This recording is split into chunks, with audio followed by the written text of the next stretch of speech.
Bienvenue dans nos previews saison 2024-2025. Vous voulez tout savoir sur l'année à venir? Construire votre nouvelle équipe sur NCAA 25, TTP est là pour vous.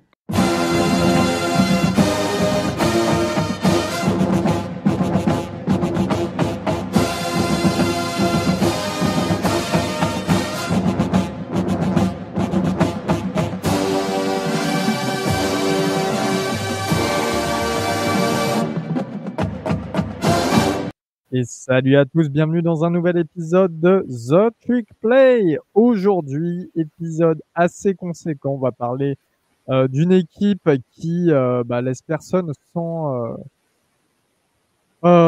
opinion, j'ai envie de dire. C'est Colorado, les Buffaloes. Et pour ce, je vais rejoindre mon ami Geoffrey. Geoffrey, comment vas-tu? Ça va super, Elio, et toi? Ça va, prêt à parler des Buffaloes, donc Colorado, du côté de Boulder, qui est juste au nord de Denver. Petit aparté pour les fans un petit peu qui veulent visiter les États-Unis, etc. Le Colorado est en très bel état. Vous avez déjà vu les photos de la fac avec les montagnes derrière, machin. Moi, j'ai eu la chance de la faire. Je vous le conseille vivement. Si vous allez à Denver pour une quelconque raison, sachant que maintenant il y a les vols directs Air France, je fais la pub alors que je bosse même pas pour eux. Eh bien, sachez que vous pouvez prendre la voiture, aller à Boulder, juste au-dessus. C'est très sympa. La vie étudiante est assez cool. Voilà.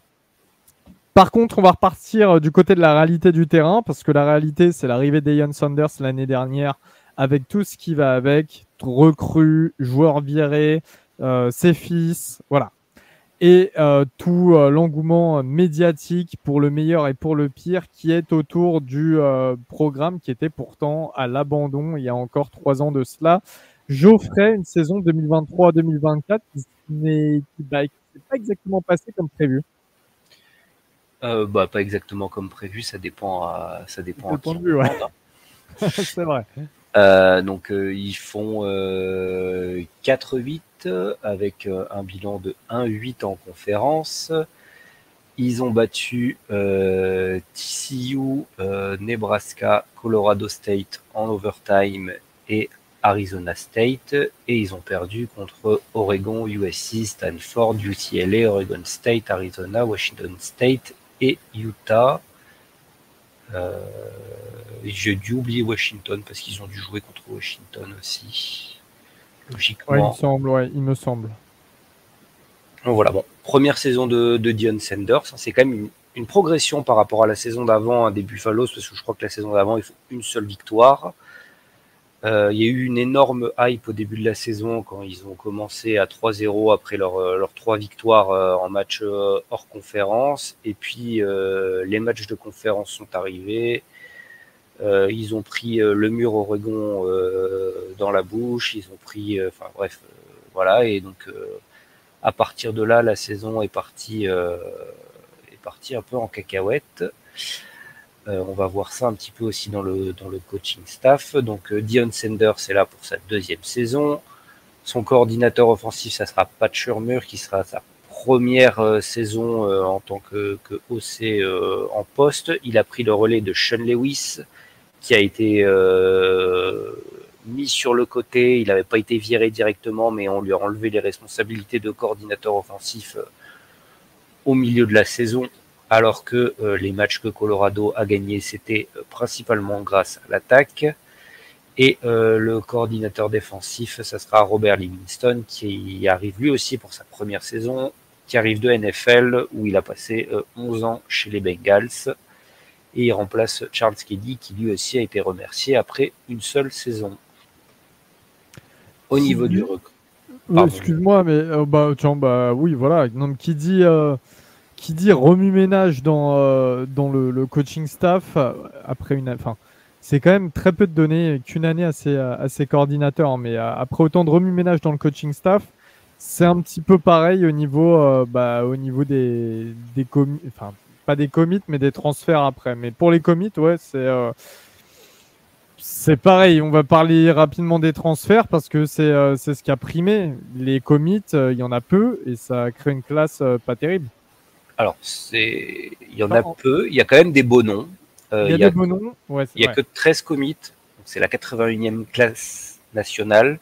principalement à cause de la quantité, parce qu'il y a un joueur 5 étoiles, Jordan Seaton, le tackle offensif, je crois, qui est de l'État du Maryland, et 3 joueurs 4 étoiles, dont 2 joueurs du top 100. Donc, pour la plupart des programmes qui font des classes à une vingtaine de joueurs, avec ce genre de recrues au sommet de ta classe, tu es dans le top 30, top 40 national assez facilement. Mais à Colorado, avec Deion Sanders, tout se passe sur le portail des transferts. Donc c'est la 8e classe de transfert, avec 42 transferts qui arrivent, 8 joueurs qui sont 4 étoiles du portail, plus 10 anciens 4 étoiles. Voilà. Bon, c'est quand même une gestion du roster qui pose énormément de questions, parce que il faut savoir que il y a 55 joueurs qui arrivent, et donc s'il y a 55 joueurs qui arrivent, il y en a à peu près autant qui partent entre les départs en NFL et sur le portail et les transferts. Au total, c'est plus de 60% des joueurs qui sont arrivés l'an passé sont déjà partis. Et il faut savoir qu'il y a une quarantaine de ces joueurs qui sont partis après les spring practice. Donc c'est quand même une façon de construire une équipe qui pose beaucoup de questions, surtout c'est curieux. Les joueurs qui sont partis. Il y a des anciens 5 étoiles comme Corman McLean, plein d'anciens 4 étoiles aussi, et on va le voir quand on va parler du roster en détail, hein. Mais globalement, à peu près tous les postes, ça manque de profondeur, et en football américain, hein, et tout le monde le sait, il va y avoir des joueurs blessés, donc est-ce que cette profondeur ne va pas leur coûter cher? Et puis en plus de ça, il y a eu toutes les histoires de l'intersaison. Il y a eu des bruits dans les médias comme quoi Deion voulait que les joueurs aillent au concert de Shedeur, sinon il serait pas titulaire. Donc c'est une des choses qui aurait causé beaucoup de départs. On a Shedeur qui a critiqué publiquement des anciens coéquipiers qui sont partis. Et puis Shedeur qui sort un album de musique, je sais plus si c'était juste avant ou pendant les spring practice, mais clairement c'était une ambiance très spéciale du côté de Boulder.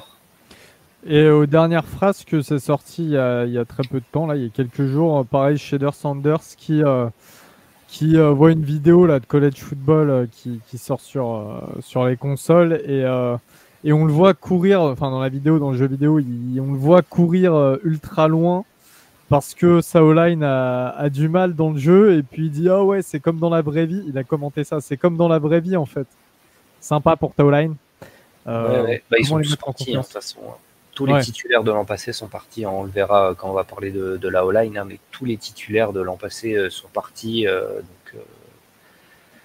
Voilà. On va parler du roster. Donc, le quarterback, tout le monde le connaît. Ça sera Shedeur Sanders, qui a fait très belle saison pour sa première saison au FBS, puisque avant il jouait en FCS du côté de Jackson State, avec 3230 yards, 27 touchdowns pour seulement 3 interceptions, presque 70% de passes complétées. Sur le terrain, sur ce qu'on a vu l'an passé, et Ryan et Valentin l'ont déjà dit, c'est un des meilleurs quarterbacks en CFB, et ce sera un des meilleurs quarterbacks pour la draft, mais il va aussi falloir apprendre à se débarrasser du ballon plus vite, parce que même si la O-line n'était pas bonne l'an passé, ça c'est sûr, on peut pas dire le contraire. Il a quand même pris 52 sacs, et ils ne sont pas tous de la responsabilité de sa O-line. Il faut pas toujours vouloir faire Superman, parce que en NFL, si tu fais ça, quand tu prendras Myles Garrett sur le coin, tu finiras à l'infirmerie. C'est sûr, ça peut être dur.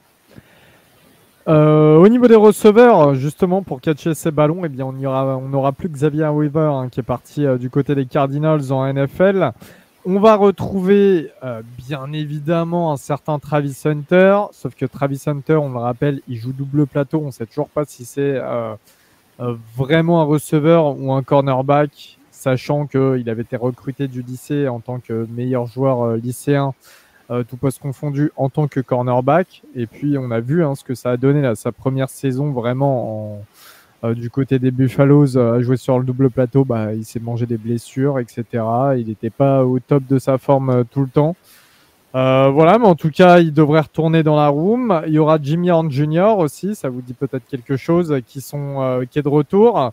Ils vont être accompagnés de Will Shepard qui arrive de Vanderbilt et LaJohn Webster qui arrive de Florida Atlantic, qui avaient tous les deux fait des bonnes saisons l'année dernière. Voilà. Donc, on parle de toute façon, on va beaucoup parler de portail dans ces différentes rooms de l'équipe. En tight end, on a Sam Hart, qui est un ancien 4 étoiles qui arrive d'Ohio State, où il n'a pas vraiment joué. On a aussi un autre 4 étoiles qui arrive de Cincinnati, si je dis pas de bêtises. Normalement, ça va être des bonnes cibles pour Shedeur Sanders. Il n'y aura pas trop à s'inquiéter, notamment face au DB de Big 12. Sur le reste de l'attaque, comment ça se passe ? Eh ben, au niveau du poste de coureur, c'est très difficile de dire qui sera le titulaire parce que absolument tous les coureurs présents sur le roster l'an passé sont partis. Notamment Dylan Edwards qui est parti du côté de Kansas State, l'ancienne recrue 4 étoiles de 2023. C'est un poste où les Buffaloes, ils ne vont pas pouvoir se permettre de blessures parce qu'il n'y a que 4 joueurs sous scholarship à ce poste. C'est vraiment très très peu en CFB. Ils ont été très adeptes l'an passé quand même de 7 avec 4 receveurs où donc du coup il n'y avait pas de running back sur le terrain, mais bon voilà, il faut quand même avoir un minimum de jeu au sol pour que ça marche dans le CFB. Si on veut viser le très haut niveau, on peut jouer de la Air Raid 100%, mais on va peut-être aller en ball, mais on ne va pas aller beaucoup plus loin, à mon avis. Donc une des plus mauvaises O-line du pays, on en a parlé la saison passée, avec au total c'est 56 sacs encaissés parce qu'il y a eu un QB backup qui a joué un petit peu, très peu d'utilisation du jeu au sol, il y a à peine plus de milliards au cumulé l'an passé au sol. Donc tous les titulaires de l'an passé sont partis, il y a uniquement 4 joueurs sous scholarship qui sont de retour. Donc tout le reste, c'est des arrivées du portail des transferts et la recrue star, Jordan Seaton, le tackle 5 étoiles. Donc une O-line à reconstruire complètement. J'ai dit qu'il y avait plein de joueurs qui étaient partis et arrivés après les sprint practice. Par contre, la O-line, c'est un des trucs dont ils se sont occupés en premier et tous les joueurs qui sont projetés comme titulaires étaient soit déjà dans le roster l'an passé, soit sont arrivés dès cet hiver et donc du coup ils ont déjà pu jouer ensemble.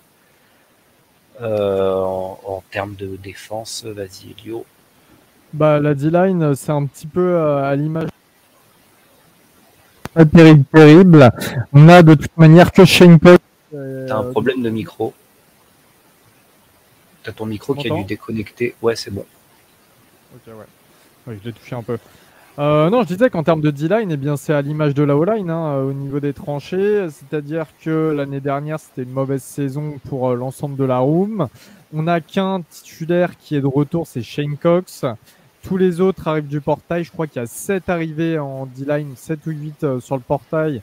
Avec en highlight, on va quand même lâcher un nom, parce que sinon on va vous faire que du name dropping. Mais Quincy Wiggins, le 4 étoiles d'LSU de 2023, qui était un haut 4 étoiles en plus, voilà, et là c'était le 6e D-line du portail, mais encore une fois, ça va être une room remue-ménage, faut que ça prenne vite, pas grand chose à dire.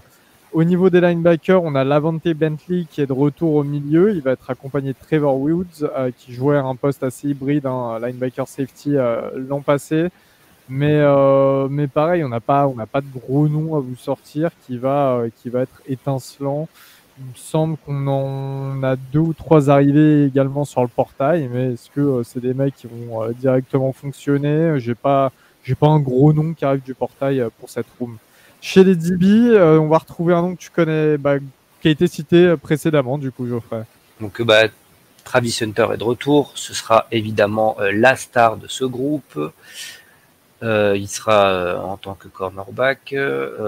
L'autre fils de Dion Sanders, Shiloh Sanders, il est lui aussi de retour, mais il a eu des soucis judiciaires. Je crois qu'il a dû déclarer banqueroute parce qu'il a dû payer, je crois, c'est 11 millions en dommages à un mec qui l'a tabassé. Je crois que c'était à l'époque du lycée, mais voilà, il a dû payer ça. Bon, pour le futur dans la vie, il va s'en sortir parce que papa a de l'argent, ça, il n'y a pas de problème.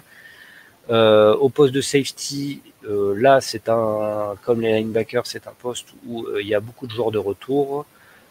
Pour les cornerbacks, donc il n'y a que Travis Hunter qui sera de retour. Tous les autres joueurs sont des arrivées du portail et le groupe est très très maigre en quantité parce que là, en tant que cornerback, il n'y a que 6 joueurs sous scholarship. Donc en comptant Travis Hunter qui doit jouer double plateau, plus le fait qu'on joue systématiquement pratiquement avec 5 DB, donc un nickel. Donc ça fait très très peu de profondeur pour un poste aussi crucial en college football. Au global, moi je suis quand même énormément d'interrogations sur l'intégration d'autant de joueurs qui arrivent du portail, surtout d'autant de joueurs, donc une quarantaine enfin peut-être pas une quarantaine, mais une trentaine qui arrivent après les spring practice. Il n'y a pas beaucoup de profondeur. Par contre, dans les joueurs qui arrivent du portail, dans les recrues, etc., il y a quand même, pour un programme de Big 12, il y a énormément de joueurs qui étaient très très haut classés en sortie de lycée. Mais on n'a pas vraiment de données pour comparer avec ça dans toute l'histoire du CFB, parce que jamais un roster de CFB n'a été construit de cette façon. Et voilà, et on a pu voir aussi là avec la sortie de CFB 25, Dion, c'est le seul coach de toute la FBS qui a fait des commentaires sur les ratings de ses joueurs et qui a dit que ces joueurs n'étaient pas ratés assez haut, alors que Colorado, ils sont, petit aparté, mais ils sont dans le top 25 en attaque et en défense après avoir fait une saison à 4-8. C'est déjà bien généreux. Donc voilà, c'est quand même une équipe complètement à part dans le college football. Ouais, totalement. C'est comme tu l'as dit, on n'a pas de données sur ce type de programme. Ça, c'est assez inédit. D'autant plus que pour ajouter de l'eau à ton moulin, comme on l'a vu là depuis l'année dernière, mais encore plus ces derniers mois, il y a quand même, enfin, l'ambiance, elle est assez spéciale quoi à l'intérieur du programme. J'ai pas l'impression que c'est ce qu'il y a de plus sain pour construire un programme et bien évoluer. Bon, après, il y a plus de place en Big 12, notamment après le départ des deux gros. Mais je suis quand même assez intrigué. On va s'orienter vers le calendrier 2024 et donner nos pronos, justement, avec un premier match intéressant le vendredi 29 août face à North Dakota State à la maison. Toujours un bon test, North Dakota State. Déplacement. Parce que North Dakota State, le roster, il est stable. Donc, gros piège pour commencer la saison. Ça, c'est une équipe qui a l'habitude des gros matchs parce qu'ils jouent les playoffs de FCS tous les ans. Ils jouent une équipe de FBS pratiquement tous les ans aussi. Donc, attention à l'ouverture de la saison. Tout à fait. Après, il y a le déplacement à Nebraska aussi qui risque d'être tendu, sachant que Nebraska, à l'époque, quand ils avaient programmé les matchs face à Colorado, donc la saison dernière et cette année, je pense qu'ils s'attendaient à 2 free wins, entre guillemets, et là, ils ont perdu la saison dernière. Je pense qu'ils vont vouloir se rattraper à la maison. Et maintenant, de toute façon, tout le monde veut taper Colorado. C'est ce qui s'est passé quand Colorado a démarré à 3-0 l'année dernière. Tout le monde voulait battre Colorado ensuite parce qu'il y avait trop de sur-hype pour rien, et donc les équipes s'hypaient justement pour contrer ça.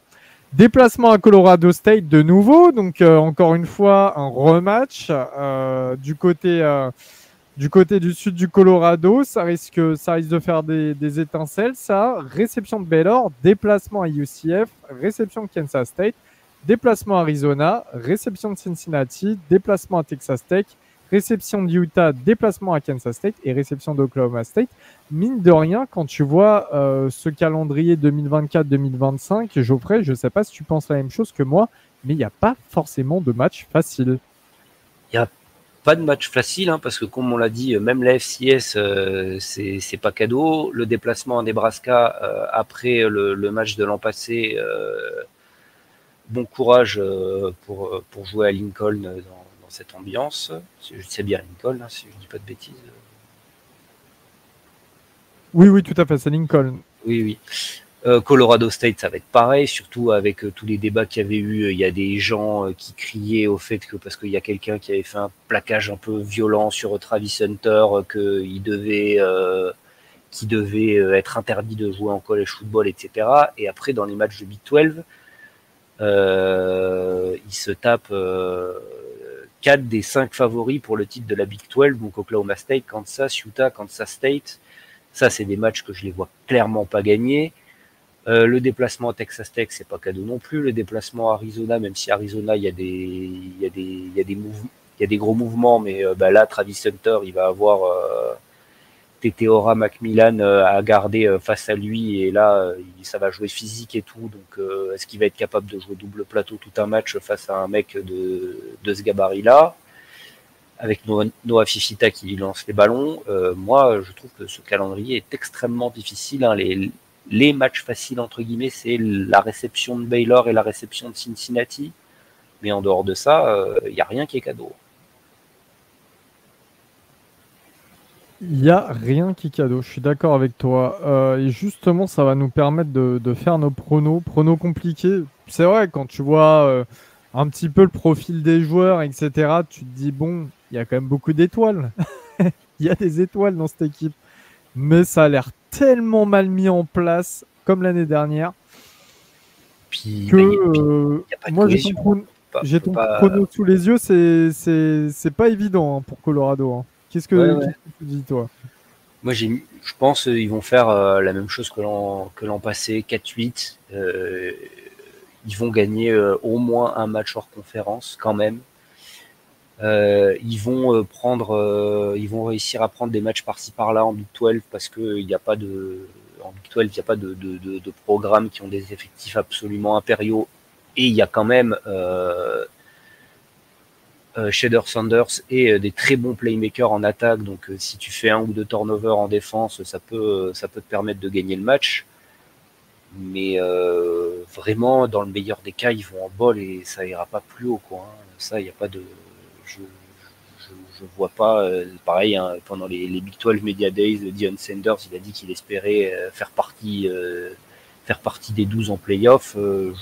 Clairement, j'y crois pas, parce que la façon dont le roster est construit, il peut pas y avoir de cohésion. On le voit tout le temps quand il y a des nouveaux head coach qui arrivent, même avec des rosters qui ont moins de mouvement que ça. La première saison est souvent compliquée. Là, il y a tous les coordinateurs qui ont changé.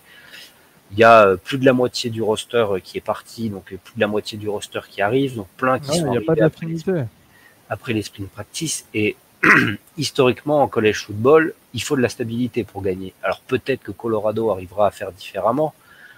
On voit qu'il y a Florida State, Ole Miss qui utilisent beaucoup le portail des transferts, mais c'est pas. Mais à côté de ça, il y a de la stabilité dans le staff. Il y a quand même de la stabilité. Il y a des joueurs qui sont là pour 2-3 saisons, même s'ils n'arrivent pas depuis le lycée. Là, c'est très très particulier. Et ouais, voilà, comme j'ai dit, 4-8 et au grand maximum un bol, et la saison elle peut partir en cacahuète, et ils peuvent gagner que 1 ou 2 matchs. Hein. C'est tout à fait possible, hein, surtout vu le calendrier qu'ils ont. Moi personnellement, je vais rien rajouter à ce que tu as dit, parce que je suis tout à fait d'accord avec toi sur tout. Sur les bilans, sur même le fait que l'équipe peut littéralement s'effondrer et gagner très très très très peu de matchs. Donc non, je suis pas si optimiste que ça pour Colorado. Sincèrement, j'ai plus de sympathie. J'ai pas de sympathie pour Deion Sanders, mais j'ai beaucoup de sympathie pour ce programme en règle générale et cette université. Donc voilà, mon cœur est un petit peu tendu entre deux, mais cela dit, non, j'ai pas d'optimisme, et mon biais fait qu'en plus de ça, j'ai pas forcément envie de l'être. Voilà, je suis honnête. Merci en tout cas Geoffrey pour cet épisode. Merci à tous de nous avoir écoutés, et puis on se dit à la prochaine. Salut tout le monde. Salut tout le monde, à la prochaine.